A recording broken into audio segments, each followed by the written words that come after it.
Bienvenue dans cette nouvelle leçon qui porte sur les écoulements de fluides. Contrairement à la leçon précédente, les fluides vont être en mouvement et avoir des vitesses.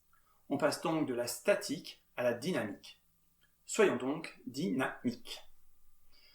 En statique, la relation fondamentale est PA plus ρGZA égale PB plus ρGZB. En d'autres termes, la quantité P plus ρGZ a la même valeur en tout point du fluide de masse volumique homogène. Lorsque le fluide n'est pas au repos, cette propriété cesse d'être valable. P plus ρGZ n'a a priori plus la même valeur en tout point du fluide. Voici le plan. Nous allons commencer par quelques définitions bien utiles pour caractériser les écoulements. Puis dans la partie 2, nous nous intéresserons au débit. La partie 3 portera sur l'équation de Bernoulli et la partie 4 en présentera des applications qui relèvent d'un effet appelé effet Venturi. Avant tout, voici une question. Deux bouteilles en plastique vides sont placées couchées côte à côte. Avec une paille, je vais souffler horizontalement entre ces deux bouteilles. Selon vous, que va-t-il se passer? Les deux bouteilles vont rouler en s'éloignant, réponse 1. Les deux bouteilles vont rouler en se rapprochant, réponse 2. Les deux bouteilles vont rester immobiles, réponse 3. Nous verrons quelle est la bonne réponse à la fin de cette vidéo. Pour commencer, je vais, dans cette première partie, donner des définitions qui seront importantes dans la suite. Un écoulement est stationnaire lorsque la vitesse en tout point de cet écoulement ne dépend pas du temps. Attention, le fait que la vitesse en tout point ne dépende pas du temps ne veut pas dire qu'il n'y a pas d'accélération dans l'écoulement. Considérons cette photo. Si on se place en un point donné de la rive de la rivière, près de l'embouchure, et que l'on observe la vitesse de l'eau, mettons, 1 heure durant, la vitesse n'évolue pas. Elle ne varie pas au cours du temps. Il en est de même si l'on se place en un autre endroit de la rive, plus en amont. Cet écoulement est donc stationnaire. Par contre, la vitesse sera probablement plus grande en amont que vers l'embouchure en raison de la plus forte pente qu'il y a en amont. Le liquide aura donc ralenti en se dirigeant vers l'embouchure, ce qui n'est pas en contradiction avec le fait que l'écoulement soit stationnaire. Le concept de ligne de courant sera important dans la suite. Pour un écoulement stationnaire, une ligne de courant est la trajectoire d'une particule du fluide. Sur cette photo, prise avec un temps d'exposition de plusieurs minutes, on visualise une partie des lignes de courant grâce au mouvement des bulles et des feuilles. Un tube de courant est un ensemble de lignes de courant s'appuyant sur un contour fermé. Un tube de courant est représenté sur ce schéma. Un fluide est en écoulement incompressible si sa masse volumique peut être considérée comme constante. Prenons comme exemple de fluide de la mousse liquide, c'est-à-dire des bulles emprisonnées dans un liquide.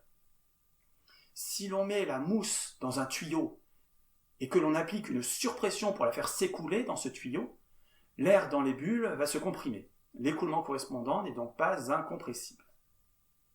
Par contre, si on laisse le matériau dévaler un plan incliné naturellement, alors le volume des bulles ne va pas beaucoup varier et la masse volumique non plus. L'écoulement pourra donc être considéré comme incompressible dans ce cas. Il faut retenir qu'en fonction du type de sollicitation, les écoulements d'un même matériau peuvent, ou pas, être considérés comme incompressibles. Nous allons, dans cette deuxième partie de la leçon, nous intéresser au débit. Considérons un écoulement et, au sein de cet écoulement, un tube de courant qui a une certaine section à un endroit donné. Le débit massique Q indice M à travers cette section est la masse de liquide qui traverse cette section par unité de temps. Q indice M est donc une masse divisée par une durée. Son unité dans le système international est donc le kilogramme par seconde. Le débit volumique, que l'on note Q indice V, lui, est le volume de liquide qui traverse cette section par unité de temps. Q indice V est donc égal à un volume divisé par une durée. Son unité dans le système international est le mètre cube, seconde moins 1. Voyons un exemple. Supposons que le débit volumique à la sortie d'un tuyau soit égal à Q indice V égale 0,5 litres par seconde.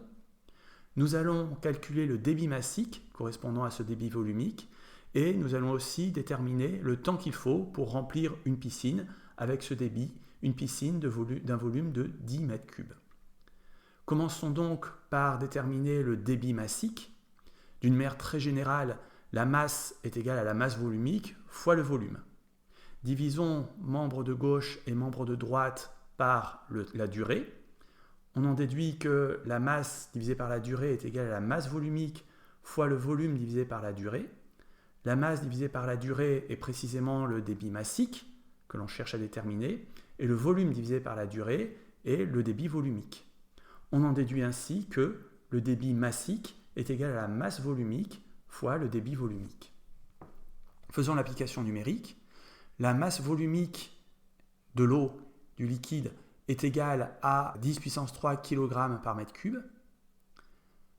Le débit doit être exprimé en mètres cubes par seconde. Le débit volumique vaut donc 0,5 fois 10 puissance moins 3 mètres cubes par seconde. Et en faisant l'application numérique, on trouve donc un débit massique de 0,5 kg par seconde.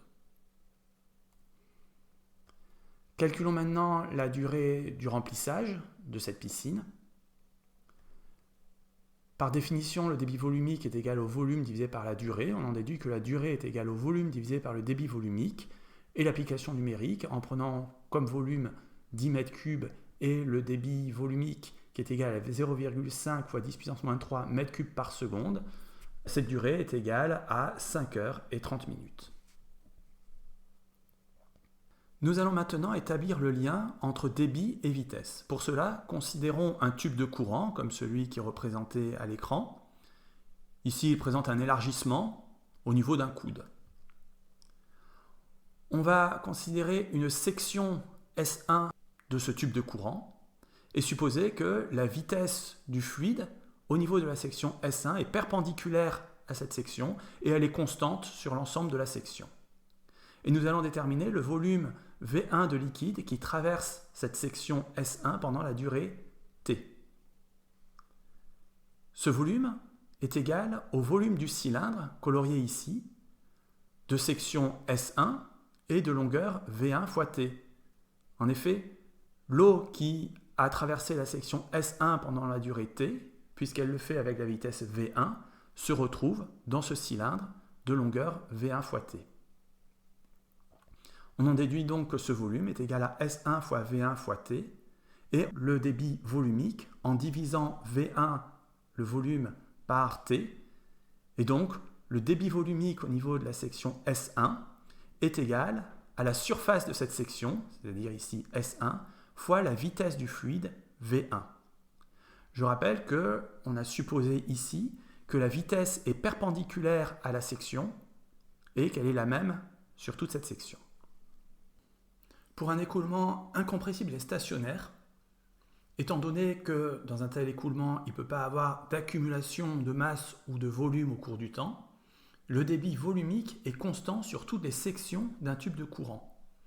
Q indice V1 est égal à Q indice V2.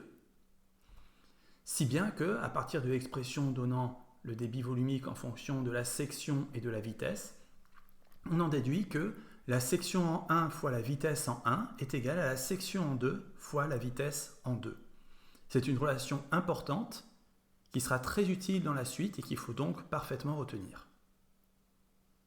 Voici un exemple d'application de la loi de conservation du débit. On considère une borne d'incendie dont le rayon au niveau de la prise de sortie ici est égal à 2 cm et on suppose que la vitesse de l'eau à ce niveau-là est égale à 4 mètres par seconde.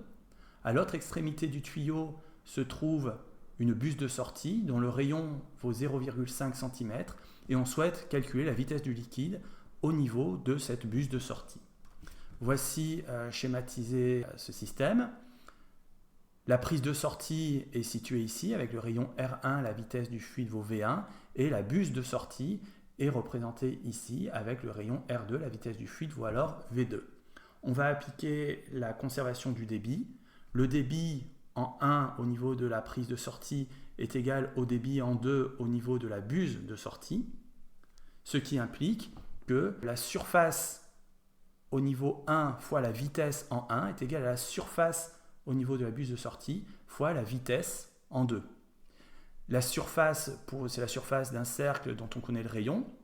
Donc au niveau de la prise de sortie, pi r1 carré. La surface au niveau de la buse de sortie, c'est égal à pi r2 au carré. Et donc on multiplie à chaque fois par les vitesses aux endroits correspondants. On peut simplifier par pi et on en déduit l'expression de la vitesse v2 qui est égale au rapport des deux rayons au carré multiplié par la vitesse v1. En faisant l'application numérique, on trouve une vitesse v2 de 64 mètres par seconde. On voit bien que le fait d'avoir un rayon à la sortie plus faible entraîne une accélération de la vitesse du fluide. Dans la partie 3 de cette leçon, nous allons voir une propriété très importante des écoulements de fluide parfait incompressible, propriété qui porte le nom de théorème de Bernoulli. On considère un écoulement en régime permanent, incompressible avec la masse volumique ρ, et on néglige les effets liés à la viscosité, c'est-à-dire au frottement dans le liquide. Nous préciserons dans la leçon suivante quels peuvent être ces effets, mais de toute façon, pour l'instant, ils sont négligeables. On prend une ligne de courant quelconque dans cet écoulement et deux points de cette ligne de courant, 1 et 2. On appelle P1 et P2 les pressions au point 1 et au point 2, V1 et V2 les vitesses, Z1 et Z2 les cotes. Remarquons ici que l'axe Z est orienté vers le haut. D'après le théorème de Bernoulli, on a la relation de conservation suivante. V1 carré divisé par 2G plus Z1 plus P1 divisé par ρG est égal à V2 carré divisé par 2G plus Z2 plus P2 divisé par ρG. Cette relation traduit la conservation de l'énergie le long d'une ligne de courant. En effet, V carré sur 2G est la densité massique d'énergie cinétique divisée par G, Z est la densité massique d'énergie potentielle de pesanteur divisée par G, et P divisé par ρG est l'énergie potentielle associée aux forces de pression par unité de masse et divisée par G. Regardons un instant ce qui se passe dans un fluide au repos. Ici, au lieu de considérer le point 1 et 2, on considère un point A et B, ce qui est exactement équivalent. Le fluide est un fluide incompressible. Étant donné qu'il est au repos, les vitesses sont tout le temps nulles, donc nous sommes bien en régime permanent, et les effets liés à la viscosité dans un fluide au repos sont négligeables. Pour appliquer le théorème de Bernoulli, il faut considérer une ligne de courant. Or ici, on n'a pas vraiment de ligne de courant parce qu'on n'a pas de vitesse. Cependant, on peut imaginer qu'il y a une ligne de courant qui correspond à une vitesse constamment nulle entre A et B pour appliquer quand même le théorème de Bernoulli. On l'applique donc entre le point A et B, et on a donc que VA carré sur 2G plus ZA plus PA sur ρG est égal à VB carré sur 2G plus ZB plus PB sur ρG. Étant donné que les vitesses sont nulles, les deux premiers termes du membre de gauche et du membre de droite peuvent être simplifiés. On obtient ainsi, après multiplication par ρG, que ρGZA plus PA égale ρGZB plus PB. On retrouve donc l'expression de la loi fondamentale de la statique des fluides. Voici un exemple d'application. On considère la vidange d'un réservoir cylindrique de diamètre grand D qui est rempli d'eau sur une hauteur h, et il y a une ouverture vers le fond qui permet cette vidange circulaire de diamètre D. On suppose que le diamètre D est beaucoup plus petit que le diamètre grand D du récipient. Et on cherche à déterminer le débit volumique à la sortie du récipient. Pour cela, on va dans un premier temps déterminer la vitesse du fluide à la sortie du récipient et multiplier par la surface du trou, pi d carré sur 4. Nous allons commencer par établir une relation entre les vitesses au point A et B d'une même ligne de courant pour pouvoir ensuite appliquer le théorème de Bernoulli à cette ligne de courant. La conservation du débit entre la section supérieure et la section au niveau du trou de vidange, la conservation du débit s'écrit que la section pi d2 sur 4 fois la vitesse au niveau de la section en A est égale à pi petit d carré sur 4 fois VB. En simplifiant par pi sur 4, on obtient l'expression de la vitesse en A en fonction de la vitesse en B. La vitesse en A est égale au rapport des diamètres au carré fois la vitesse en B. Et comme on suppose depuis le début que le diamètre du trou de vidange est beaucoup plus petit que le diamètre du récipient, le préfacteur est beaucoup plus petit que 1. VA est égal à quelque chose de beaucoup plus petit que 1 fois VB, ce qui signifie que VA est beaucoup plus petit que VB. On va donc pouvoir négliger la vitesse du fluide en A. Ceci va être très important et va nous permettre d'appliquer le théorème de Bernoulli. Car pour appliquer le théorème de Bernoulli, il faut que l'écoulement soit stationnaire. Or, au cours de la vidange, la hauteur H diminue. Donc on ne peut pas dire qu'on a un écoulement stationnaire. Par contre, étant donné que la vitesse en A est négligeable par rapport à la vitesse en B, on va pouvoir supposer que cette vitesse en A est presque nulle, et donc on peut considérer que la surface évolue suffisamment lentement pour permettre d'avoir une approximation d'un régime stationnaire. On pourrait dire qu'on est dans un régime quasi-stationnaire, mais ceci permet néanmoins d'appliquer le théorème de Bernoulli. Pour appliquer ce théorème, on considère un axe Z orienté vers le haut, avec ZA et ZB les cotes des points A et B. Et on écrit ainsi que VA carré sur 2G plus ZA plus PA sur ρG est égal à VB carré sur 2G plus ZB plus PB sur ρG. La pression en A est égale à la pression atmosphérique, puisque A est sur la surface qui est en contact avec l'atmosphère. B est au niveau du trou de vidange. Et donc B est aussi au contact avec l'atmosphère, puisque le trou de vidange est ouvert sur l'atmosphère. Si bien que la pression en B est égale à la pression atmosphérique. La pression A et la pression B sont donc égales. On peut les simplifier dans l'égalité du théorème de Bernoulli. De plus, la vitesse en A, on a dit qu'elle était négligeable par rapport à la vitesse en B, si bien que l'équation s'est simplifiée de la sorte, et on obtient que VB carré sur 2G est égal à ZA moins ZB. ZA moins ZB est précisément égal à la hauteur de liquide qui reste dans le récipient, H, si bien que la vitesse en B est égale à racine de 2GH. On obtient la même expression que la vitesse de chute libre d'un objet lancé immobile dans le champ de pesanteur, à partir du moment où on néglige les frottements avec l'air, ce qui est à mettre en relation avec l'hypothèse du théorème de Bernoulli qui néglige aussi les frottements au sein du liquide, puisqu'on néglige les effets visqueux. Connaissant la vitesse en B, nous allons déterminer l'expression du débit volumique en multipliant cette vitesse par pi d2 sur 4. On constate que la vitesse en B est d'autant plus faible que la hauteur qui reste dans le récipient est petite, de même que le débit diminue au fur et à mesure que la vidange s'effectue, puisque H diminue. L'expérience confirme ce résultat. Voici un tube en plexiglas, long de 1 mètre et de diamètre intérieur égal à 2 cm. Un bouchon en obstrue le bas, et un petit orifice est percé sur le côté.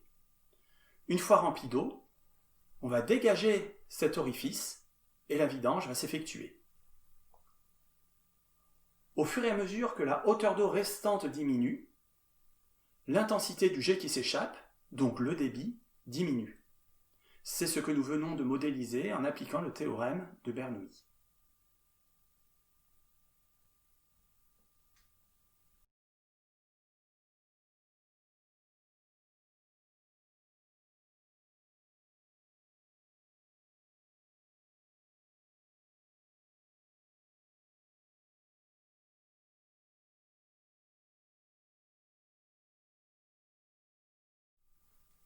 Passons à la dernière partie de cette leçon qui porte sur l'effet Venturi. Voici un exemple de cet effet. J'ai une balle de ping-pong et un sèche-cheveux. La balle est lâchée au-dessus et de manière surprenante, elle reste en lévitation sans être éjectée. Le souffle stabilise donc la balle au-dessus de l'appareil. Lorsque la balle s'écarte, une force de rappel la ramène. Cette force de rappel est la pression appliquée par l'air sur la balle. Nous allons voir que la pression diminue lorsque la vitesse d'un fluide augmente. La pression est donc plus faible dans la zone où ça souffle que vers l'extérieur, d'où une force dirigée vers le centre. Nous allons considérer un tube de courant, comme ceci, qui est globalement horizontal, avec deux sections, la section S indice A et la section S indice B, au point A et autour du point B. Et nous allons démontrer, comme annoncé précédemment, que la pression en A est plus grande que la pression en B, sachant, là, on voit bien que par conservation du débit, la vitesse en A est plus faible que la vitesse en B. Pour montrer donc que la pression en A est plus grande que la pression en B, nous allons appliquer le théorème de Bernoulli entre le point A et le point B, qui s'écrit comme ceci. Z indice A et Z indice B sont les cotes des points A et B. Z indice A est égal à Z indice B, ce qui permet de simplifier l'équation de Bernoulli. On en déduit donc que la différence de pression, PA moins PB, est égale à ρ sur 2 facteur de VB carré moins VA carré. Pour obtenir cette équation, j'ai fait passer PB dans le membre de gauche et VA dans le membre de droite, et j'ai multiplié membre de gauche et membre de droite par G. Nous allons maintenant appliquer la conservation du débit entre les deux sections. La surface en A fois la vitesse en A est égale à la surface en B fois la vitesse en B, si bien que la vitesse en A est égale au rapport des surfaces fois la vitesse en B.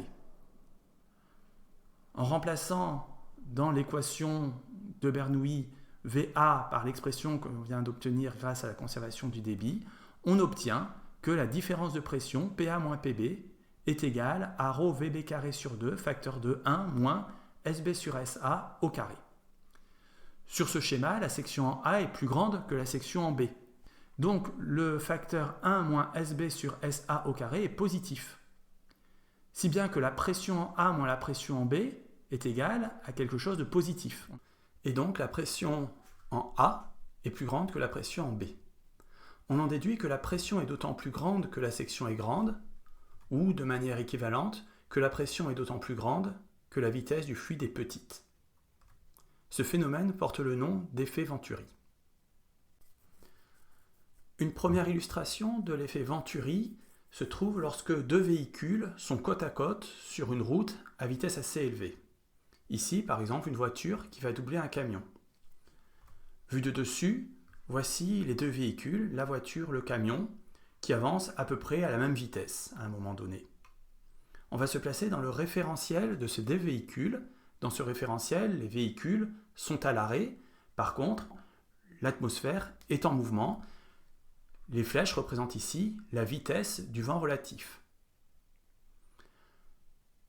Le flux d'air est concentré entre les deux véhicules.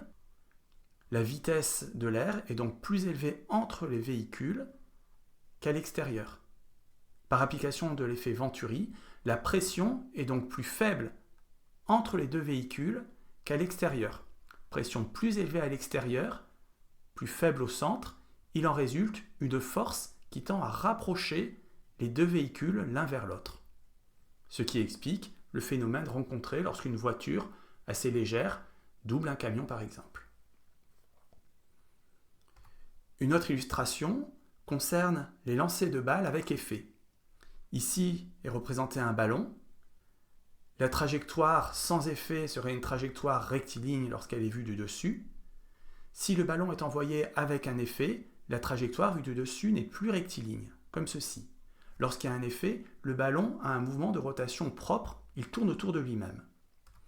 Voici représenté dans le référentiel du ballon la vitesse de l'air. Si le ballon n'a pas de mouvement de rotation sur lui-même, le flux d'air est partagé équitablement entre les deux côtés du ballon. Par contre, si le ballon tourne sur lui-même, le flux d'air va être concentré d'un côté, si bien que la vitesse de l'air va être supérieure du côté gauche par rapport à ce qu'elle est sur le côté droit du ballon. La pression est donc plus importante en B qu'en A, par application de l'effet Venturi, si bien que le ballon va ressentir une force de pression ici vers la gauche, ce qui explique que sa trajectoire, vue du dessus, n'est dans ce cas pas rectiligne. Voici un dernier exemple d'application de l'effet Venturi qui concerne l'apparition de rides puis de vagues lorsque le vent souffle sur un plan d'eau. Voici ici la surface du plan d'eau avec le vent qui souffle au-dessus. Le plan d'eau est plat et on suppose qu'il y a une perturbation, par exemple un poisson qui bouge et qui crée des toutes petites vaguelettes. Elles sont représentées ici. La surface est légèrement déformée et cette déformation a un effet sur la vitesse du vent. En effet, au niveau d'un creux ici en A, l'espace disponible pour le vent est plus grand, si bien que la vitesse du vent va être plus faible par conservation du débit que la vitesse moyenne du vent. En application de l'effet Venturi, la pression dans ces zones où la vitesse est plus faible va donc être plus grande que la pression moyenne et ainsi la pression effective va être positive. En d'autres termes, il y a une surpression au niveau d'un creux qui va appuyer sur ce creux et donc déformer encore plus ce creux vers le bas. Au niveau d'une bosse, ici en B, c'est l'inverse. La vitesse du vent est plus grande que la vitesse moyenne, si bien que la pression est plus faible que la pression moyenne, pression effective négative, donc cette bosse est légèrement aspirée vers le haut. Elle va donc grossir. On voit donc ici que la perturbation de la surface va s'amplifier au cours du temps, les creux vont devenir plus marqués, les bosses aussi. Toute perturbation au niveau de la surface de l'eau sera donc amplifiée. Ce mécanisme porte le nom d'instabilité de Kelvin-Helmholtz. Pour finir, revenons à la question du début et observons ce qui se passe lorsque l'on souffle horizontalement entre les deux bouteilles. Les deux bouteilles se rapprochent. La réponse correcte est donc la réponse 2. Il s'agit d'une conséquence de l'effet Venturi.